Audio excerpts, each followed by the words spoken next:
पशूनां पतिं पापनाशं परेशं गजेन्द्रस्य कृत्तिं वसानं वरेण्यं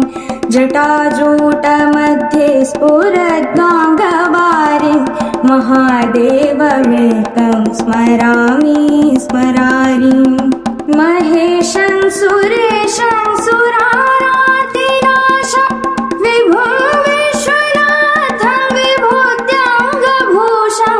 विरूपाक्षमिन्द्वर्कवह्नि त्रिनेत्रं सदानन्दमीडे प्रभुं पञ्चवक्त्रं गिरीशं गणेशं गले नीलवर्णं गवेन्द्राधिरूढं गणातीतरूपं भवं भास्वरं भस्मनाभूषिताङ्गं भवानी कलत्रं भजे पञ्चवक्त्रं शिवाकान्त शम्भु शशाङ्काधमौलि महेशानशूलिं जटाजूटधारी त्वमेको जगद्व्यापको विश्वरूप प्रसीद प्रसीद प्रभु पूर्णरूप परात्मानमेकं जगद्बीजमाद्यं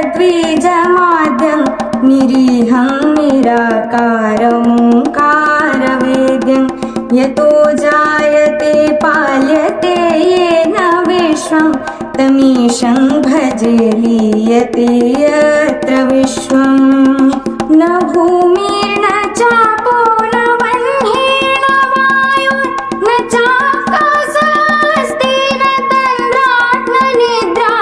न ग्रीष्मो न शीतो न देशो न वेशो न यस्यास्ति मूर्तिस्त्रिमूर्तितमीडे अजं शाश्वतं कारणं कारणानां शिवं केवलं भासकं भासकानां तुरीयं तमः पारमाद्यन्तहीनं प्रपद्ये परं पावनं द्वैतहीनं नमस्ते